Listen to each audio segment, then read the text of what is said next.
Olá, amados irmãos, eu sou o presbítero Ed Carlos e venho aqui mais uma vez, bastante feliz por estar com os irmãos mais uma vez para comentarmos aí a segunda lição desse último trimestre de 2022, que fala da Escola Bíblica Dominical. Escola Bíblica Dominical, eu concordo com vários pastores que pensam que é o melhor e maior culto da igreja, porque é o culto onde a gente aprende devagar, esclarece as dúvidas, coisas que durante um culto de família, um culto de domingo, um culto devocional, não dá para a gente esclarecer muitas dúvidas que nós, com certeza, temos. Todos nós temos, porque ninguém sabe tudo. E a escola dominical é o melhor meio de nós aprendermos a palavra de Deus. Como eu sempre brinco, é a comida feita de fogo a lenha, não é a comida de micro-ondas, Então a gente vai cozinhando devagar e ao longo dos anos a gente vai aprendendo. Eu sou um amante da escola dominical, desde que me converti há 30 anos atrás, eu sempre tive muito zelo com a escola dominical e de aluno passei a ser comentarista da escola dominical, tá certo? E hoje, meus irmãos, nós vamos ver aí o segundo tema do trimestre que está falando sobre a glória e a justiça de Deus, A igreja e a convocação do profeta Ezequiel para um despertamento espiritual. E o nosso tema de hoje é a lição de número 2, tá certo? Que vai falar sobre o fim vem. Vem o fim. Eu confesso aos irmãos que eu já vi esse título na Bíblia várias vezes e toda vez que eu vejo o fim vem, vem o fim, eu fico um pouco preocupado, com essa explanação. É aquele título que vem antes de começar a leitura, que está lá em Ezequiel capítulo 7, Então vamos adentrar a lição já, meus irmãos, para não ficar muito longo o nosso vídeo, O textuário traz como base, Ezequiel 7:2, que diz assim: E tu, filho do homem, assim diz o Senhor Jeová acerca da terra de Israel: Vem o fim vem sobre os 4 cantos da terra. Ezequiel 7:2. A verdade prática está dizendo assim: o atalaia de Deus soa o alarme do iminente perigo e anuncia que o inevitável juízo divino se aproxima. Será que esta lição vai falar somente para os tempos de Ezequiel? Ou ela nos traz também lições para o tempo presente? É o que nós vamos ver. Tá certo, meus irmãos? Então, Deus, ele anunciou a chegada do fim com mais de 100 anos de antecedência para o povo de Israel, para o povo judeu. Um povo que Deus chama de dura serviço, que aprende sempre e nunca entende, tá certo? Vamos ler aqui a nossa leitura em classe. Deixa eu dar uma mudadinha na câmera aqui, irmãos, tá? Vamos ler então a nossa leitura em classe, que está lá em Ezequiel 7, de 1 a 10, que diz assim: Depois veio a mim a palavra do Senhor dizendo: E tu, ó filho do homem, assim diz o Senhor Jeová acerca de Israel: Vem o fim vem sobre os 4 cantos da terra. Agora vem o fim sobre ti, porque sobre ti enviarei a minha ira, e te julgarei conforme os teus caminhos, e trarei sobre ti todas as tuas abominações. E não te poupará o meu olho, e nem terei piedade de ti, mas porei sobre ti os meus caminhos, e as tuas abominações estarão no meio de ti, e sabereis que eu sou o Senhor. Assim diz o Senhor Jeová: um mal, eis que um só mal vem. Vem o fim vem, despertou-se contra ti, eis que vem. Vem a tua sentença, ó habitante da terra. Vem o tempo, chegado é o dia da turbação e da alegria, e não da alegria sobre os montes. Agora depressa derramarei o meu furor sobre ti e cumprirei a minha ira contra ti, e te julgarei conforme os teus caminhos, e porei sobre ti todas as tuas abominações. E não te poupará o meu olho, e nem terei piedade de ti. Conforme os teus caminhos, assim carregarei sobre ti, e as tuas abominações estarão no meio de ti, e sabereis que eu sou o Senhor que castigo. Eis aqui o dia, eis que vem, veio a tua ruína, já floresceu a vara, reverdeceu a soberba. Tá certo, meus irmãos? Então, essa é a leitura que nós vamos ter como tema para o comentário. Meus irmãos, eu tenho a escola dominical, a misericórdia e graça que Deus me concede, é de comentar a escola dominical assim com um cunho de aplicação pessoal. tá certo? Eu não simplesmente eu comento a lição, porque eu acho que simplesmente comentar a lição, você vai repetir o que está escrito. Mas Deus me dá graça de fazer uma aplicação pessoal no tema da escola dominical. Então, meus irmãos, como eu estava dizendo, os irmãos viram que leitura pesada, que leitura grave, que leitura com senso de juízo, de julgamento e de condenação, né? Porque essa leitura não é só um aviso, porque Deus avisou o povo de Israel com 100 anos de antecedência que se eles não se convertessem dos seus maus caminhos, a nação seria destruída. Por aqui, meus irmãos, a gente já pega um link em que muitos pensam que Deus é amor. E é. Eu não discordo, não discuto isso, não discordo disso. Mas é o que nós não podemos esquecer é que Deus também é justiça. E a justiça, quando ela age sem misericórdia. A misericórdia, ela está em voga, ela está sendo observada antes da condenação. Porque depois da condenação, como diz um ditado popular, né, não tem choro e nem vela. Né? Então, o nosso Deus é um Deus santo, nosso Deus é um Deus justo. Ele moeu o seu único filho ali na cruz do Calvário, conforme retrata Isaías, por causa dos nossos pecados e por causa das nossas transgressões. Veja bem, meus irmãos, a ira de Deus será derramada também e principalmente sobre a nossa geração, principalmente sobre a geração do Brasil, que não apresenta nenhuma dificuldade em servir a Deus. E contudo, o Brasil nunca teve tantos crentes, mas em quantidade sim, mas em qualidade não. Tá certo? Será que Deus está contente com a nossa geração? Por que eu estou falando isso, meus irmãos? Porque hoje, segundo estudiosos, segundo o próprio censo do IBGE, né, se juntasse os crentes ativos e os crentes que estão afastados, daria mais que a metade da população brasileira de pessoas que conhecem a palavra de Deus. Porém, nós nunca tivemos um país tão imundo, tão imoral, tão pervertido, tão corrupto, igual nós temos agora. Se a gente for lembrar que o crente é o sal da terra e a luz do mundo, eu fico perguntando para você agora, coloque a sua opinião aqui embaixo, né? Coloque a sua opinião aqui nos comentários. Eu quero saber o que você pensa também, né? Será que nós realmente estamos fazendo a vontade de Deus assim como Deus pede?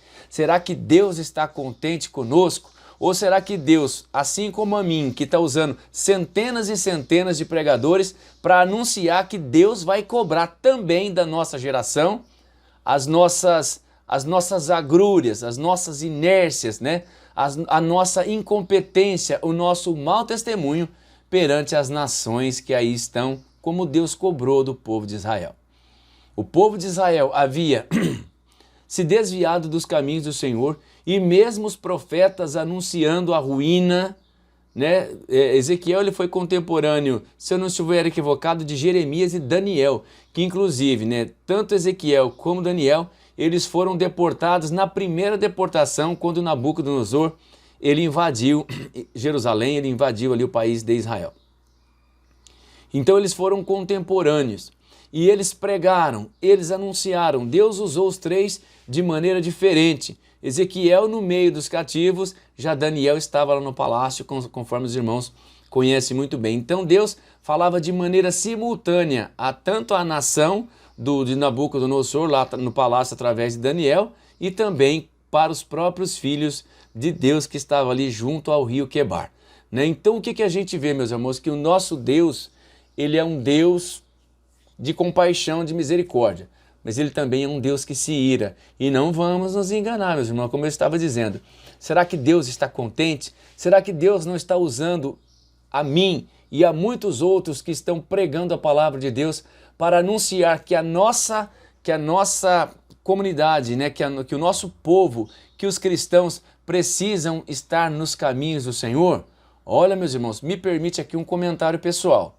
Se eu pudesse participar de um conselho a respeito disso, eu diria para todos os irmãos do Brasil e para todos os países de língua portuguesa que estão entendendo o que eu estou falando.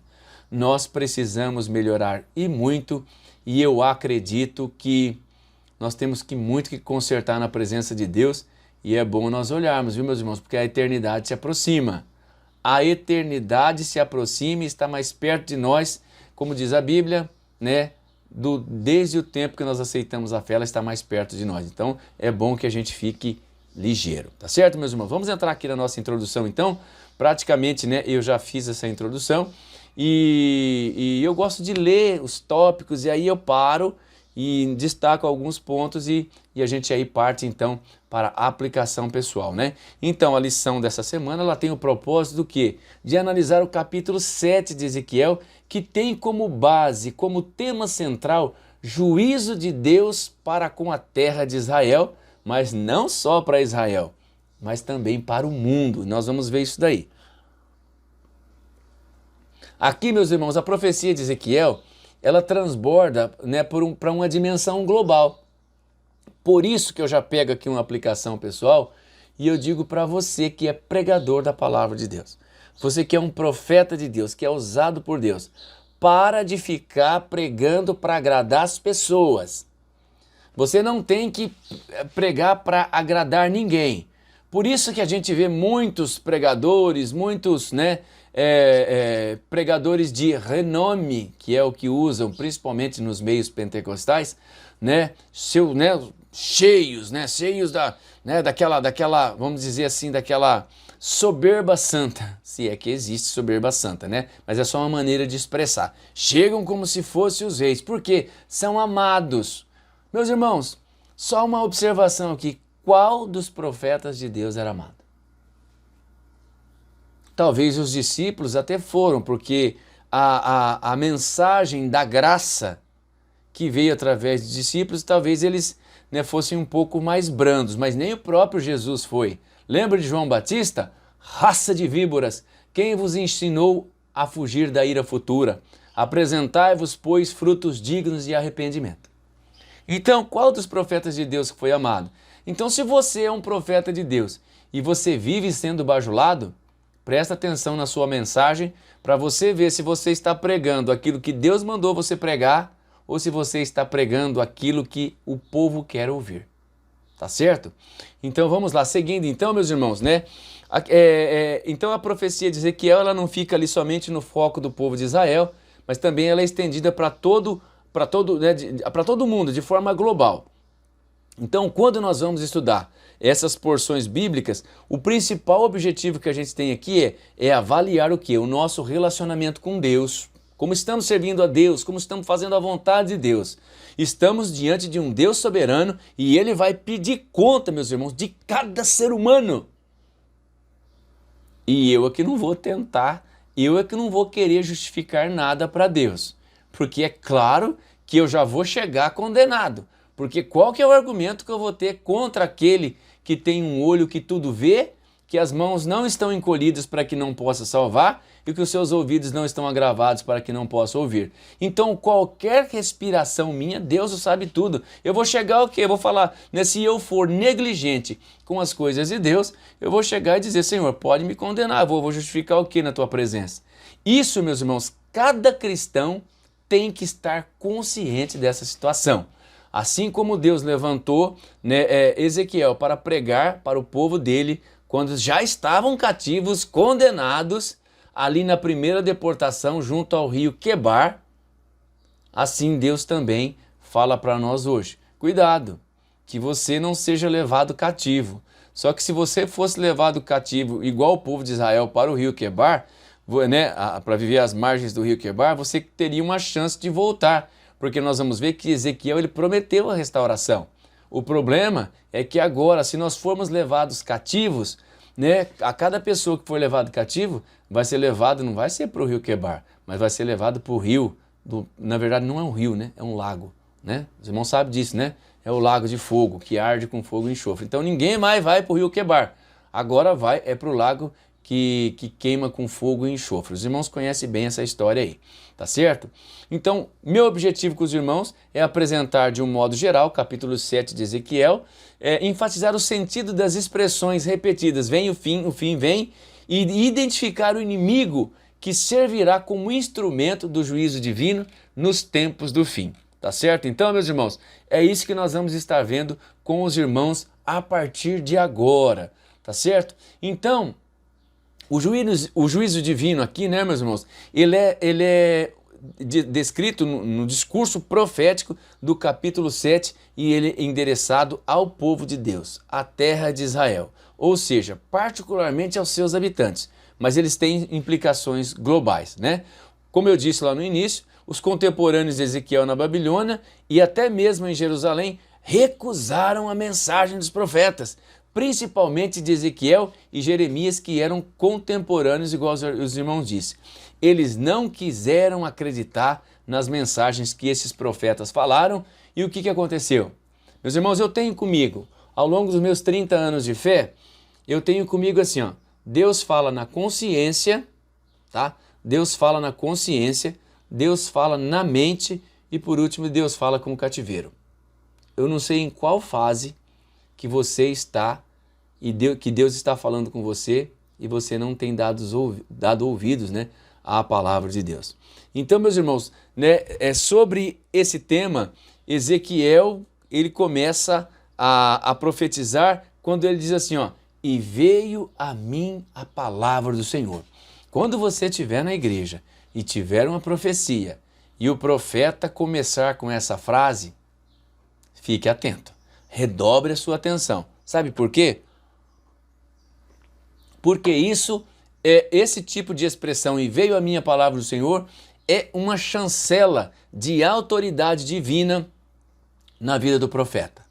Ou se ele começar com a frase, assim diz o Senhor, tem uma grande chance dessa profecia ser verdadeira, de Deus estar usando o profeta. Então, esse é um tipo de comunicação inconfundível. Agora, se sobe aqueles profetas que começa lá, aqui tem uma pessoa, Deus está me dizendo o quê? Já começa a ficar ligeiro. Eu já começo, né, com todo respeito à sua interpretação, quando você está diante de uma profecia, eu já começo a ficar ligeiro e já julgar ela com critério ainda não condenativo, mas muito mais cauteloso, né? Tá certo? Então, meus irmãos, nessa profecia de Ezequiel, é repetido, né, a expressão hebraica, né? É repetida Adamar Israel, para a terra de Israel, aparece 17 vezes, ou seja, sendo uma certeza que realmente Deus estava dirigindo a sua profecia, através do profeta Ezequiel, através de Jeremias, a um povo, que como eu disse lá no início, né, a um povo de dura serviço, né? Essa fala de Ezequiel indica o que, meus irmãos? A ira de Deus sobre o povo do seu próprio território, o povo de Deus. Como a Bíblia diz, se Deus não, né, se ele não poupou nem a sua herança, nem os galhos, né, nem o galho verdadeiro, imagina nós que fomos enxertados, né? Nós os cristãos que não somos da linhagem de Israel e nós fomos enxertados, os irmãos já imaginaram como que seremos tratados por Deus? A gente não tinha direito à herança, mas pela fé em Cristo Jesus, nós passamos a ter direito a essa herança. Então, nós não devemos de maneira nenhuma, meus irmãos, vacilar com a nossa fé, certo, meus irmãos? Seguindo então, no subtópico de número 3, né, diz assim, ó, quando o agora no versículo 3 é no hebraico atar, agora que ressalta a iminência do fim. Então, o que nós podemos estar, meus irmãos, agora? Eu vou tirar lá da profecia lá do rio Quebar, né, e das profecias que foram ditas para o povo de Israel, e vou trazer para os nossos tempos. Meus irmãos, nós podemos estar vivendo na iminência desse cativeiro. É como se fosse uma cortina teatral. A cortina se abriu, o espetáculo começou, depois que a cortina se abre, não tem o que fazer.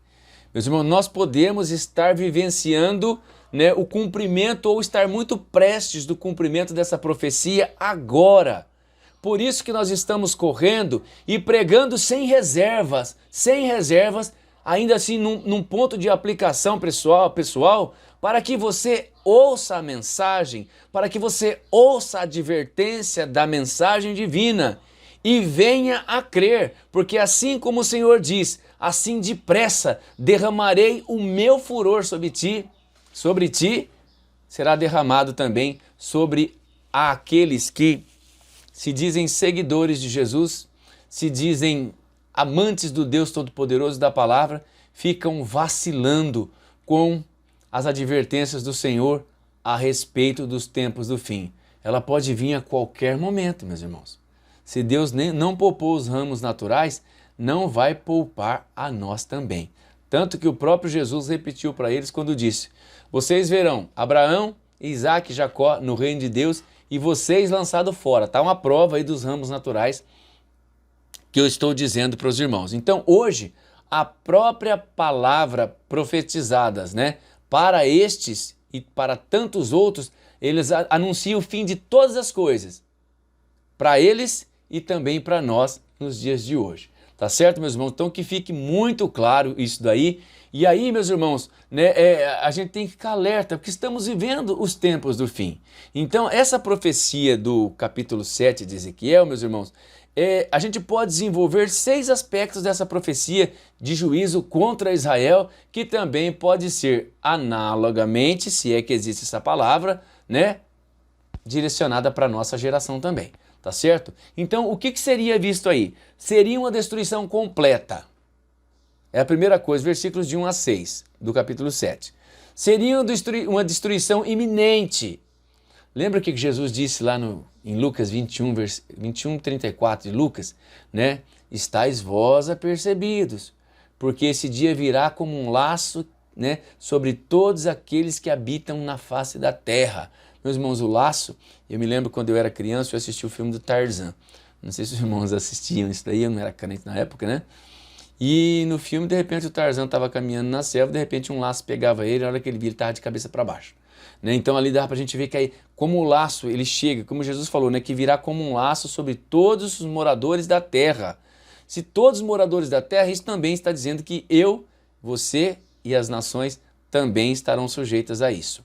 Será uma destruição iminente, né? É rápido, né? É como um abrir e fechar de olhos que dura 7 milésimos de um segundo. Eu nem sei calcular esse tempo na prática, né? Que é o tempo de um piscar de olhos. Será uma destruição inevitável. A sentença já está dada, igreja. A sentença já está dada. Você que não é cristão, você que não é um crente, não é um evangélico ainda, está ouvindo essa mensagem, a sentença já está dada, quer você creia, quer você não creia. Os sinais estão se cumprindo, Deus está colocando os seus profetas para falar a verdade, somente a verdade e nada mais que a verdade. E que nem diz Paulo, e ai de mim se eu não pregar o evangelho. Deus falou para Ezequiel, você vendo o ímpio no seu caminho, você não avisando, o sangue dele eu vou cobrar da sua cabeça. Mas em você o avisando, o sangue dele será sobre a cabeça dele. Então, nem eu, nem você que somos aí, né, os pregadores da palavra de Deus, não que eu me considere um, é só a graça e a misericórdia, a gente deve pregar o que tem que ser pregado. Para de afagar o ego do povo, porque a Bíblia diz que nos últimos dias as pessoas ajuntariam para si doutores conforme as suas concupiscências. É mole? É isso que diz a Bíblia. Uma outra coisa, desculpa irmãos, não haverá obstáculo para essa destruição. Quem que vai suportar o poder do nosso Deus? A Bíblia diz que Jesus, quando ele veio a primeira vez, ele veio como um cordeiro, né? Foi levado ao matadouro como um cordeiro. Mas agora, quando ele voltar, ele vai voltar como leão da tribo de Judá. Nada vai impedir o leão, nada impede o leão, tá certo? A Bíblia fala agora, voltando para o tempo de Israel, que o templo não seria poupado, e não foi. Nabucodonosor arrasou o templo. Meus irmãos, o que nós somos do Espírito Santo? Vou esperar você responder. Fazendo uma analogia com o templo de Israel, né? O que nós somos do Espírito Santo? Nós somos templos do Espírito Santo. Então, crente ou incrédulo que esteja me ouvindo agora, entregue tua vida para Jesus. Escuta as profecias que estão sendo pregadas pela internet, pessoalmente, pela televisão. Leia a Bíblia e viva a palavra de Deus antes que saia a tua sentença final. Antes que saia a tua sentença final.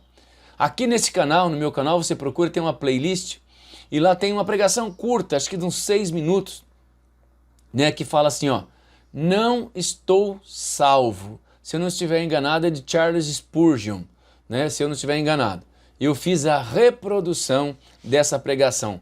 É fantástica e vem ao encontro desse tema que nós estamos tratando aqui. Tá certo, meus irmãos?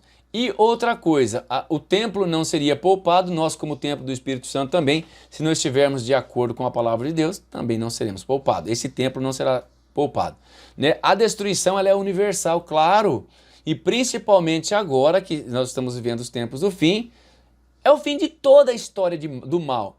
Aquela mesma história que já estava prevista, aquele mesmo livramento, aquela mesma sentença, aquela mesma profecia, ou melhor, a primeira profecia que está escrito lá no livro do Gênesis, que falava que Jesus viria para colocar fim em toda espécie de males, em toda espécie de pecado, tá certo? Seguindo então, meus irmãos, a Bíblia de Estudo Pentecostal ela traz um comentário que resume esse estado da coisa, fazendo conexão com os acontecimentos para esses últimos dias. O dia da ira e da destruição estava tão próximo dos israelitas, mas eles estavam com o coração tão endurecido que eles não conseguiram perceber, não conseguiram dar crédito àquela palavra. Irmãos, para você dar crédito numa mensagem dessa, nos tempos passados ou mesmo agora, o que você tem que fazer? Quebrantar o coração, e se você não tiver um argumento melhor do que esse da Bíblia, é você obedecer cegamente. Por isso que Jesus disse, bem-aventurado aquele que não me viu e creu nas minhas palavras. À semelhança do povo de Israel, por isso que eu falei, será que essa lição ela só fala para o povo de Israel? Não. À semelhança dos tempos do povo de Israel, eles não conseguiam, meus irmãos, entender, eles não conseguiam enxergar, dar crédito à mensagem, à profecia de Ezequiel. Eles não conseguiam dar crédito. Será que a nossa geração é diferente? Não. Porque a Bíblia diz assim, ó, lá em 2 Coríntios capítulo 4:4, porque o Deus desse século cegou o entendimento de muitos, para que não lhes resplandeçam a luz do Evangelho, e eles venham conhecer a graça e a glória de Deus. Então, cegou o quê? O entendimento, não é o olho, né? Não cegou o olho físico, cegou o entendimento das pessoas. Porque é através do entendimento que nós resolvemos se nós vamos dar ou não crédito à palavra de Deus, tá certo? Então, a sua rebelião contra Deus, o seu pecado, a sua transgressão de apostasia, né, e de idolatria, ela terminaria abruptamente, né? Isso para o povo de Israel. Hoje até parece, meus irmãos, que Deus não está atento às nossas... Não parece. Muitos cristãos vivendo aí de forma dissoluta, como querem. Diferença do mundo não tem mais nenhuma. Não tem mais diferença nenhuma. E a gente acha que Deus está aprovando aquilo lá.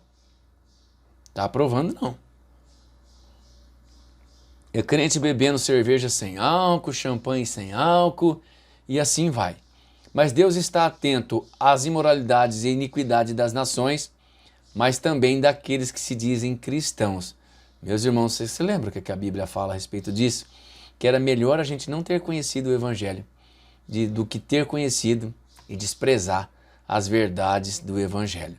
Então, meus irmãos, a Bíblia nos assegura repetidas vezes que o dia do Senhor está perto. E eu estou falando para os irmãos porque os sinais, né, estão se cumprindo diante dos nossos olhos.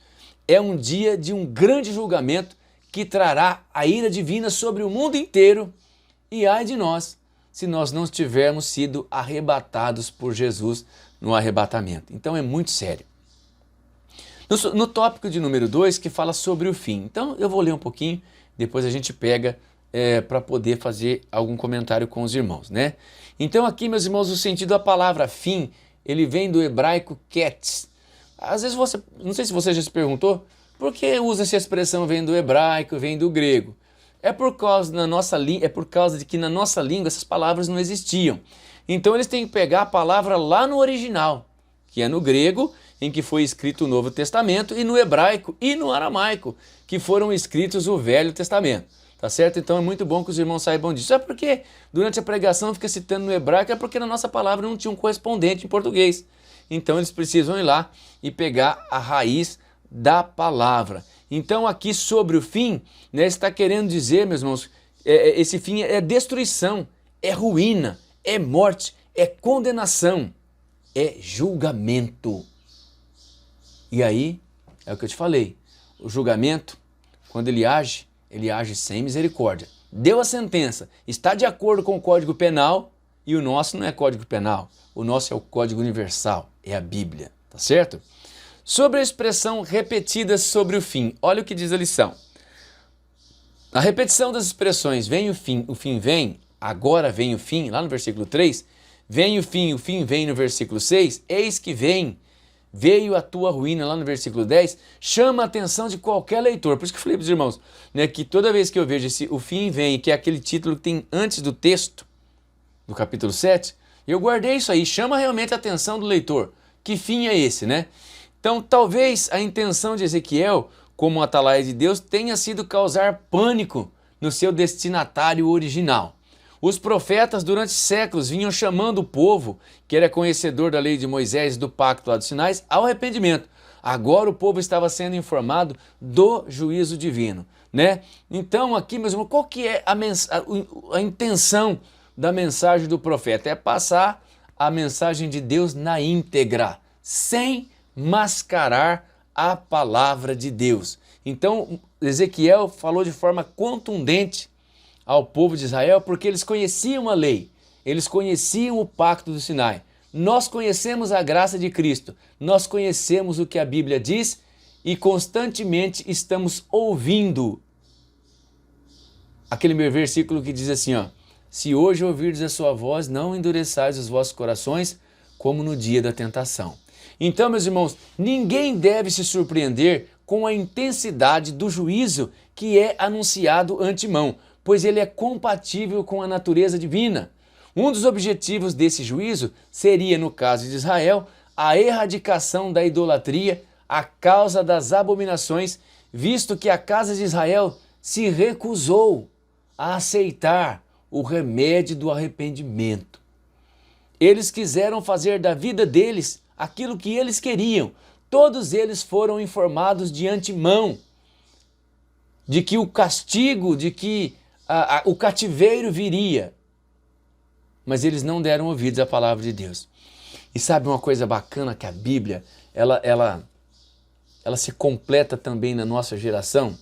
Porque Jesus disse assim, quando eu estiver para voltar, além dos sinais que ele já tinha dito, ele falou assim como foi nos dias de Noé, será também nos dias na vinda do Filho do Homem.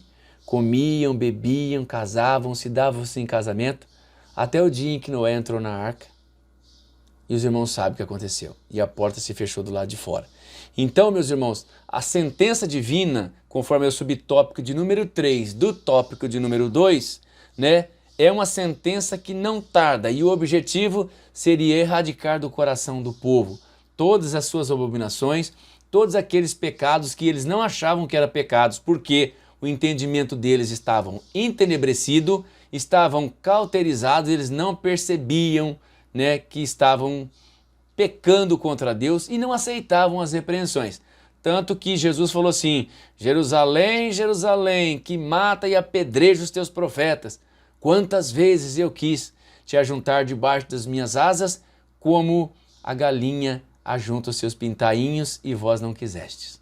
Então quantas vezes Deus está usando a mim e tantos outros profetas ao longo do mundo para dizer a você, vamos melhorar os nossos caminhos na presença de Deus, porque se tivesse um rio Quebar para a gente passar lá uma temporada com promessa de restauração, tudo bem, mas a nossa situação ela é mais grave do que o povo de Israel, porque não tem promessa de restauração.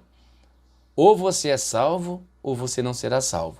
Ou você obedece à palavra, ou você não obedece. Como diz a palavra do Senhor, eis que coloco diante de vós a bênção e a maldição. E sabe qual que é, meus irmãos, uma alegria para mim? É eu saber que eu posso, nesta manhã, nesta tarde, eu não sei que hora você vai estar assistindo essa escola dominical, saber que eu estou sendo usado por Deus para dizer a você, arrependei-vos e crede no Evangelho antes que seja tarde demais, porque a tua ruína virá e não tardará, e ela será terrível.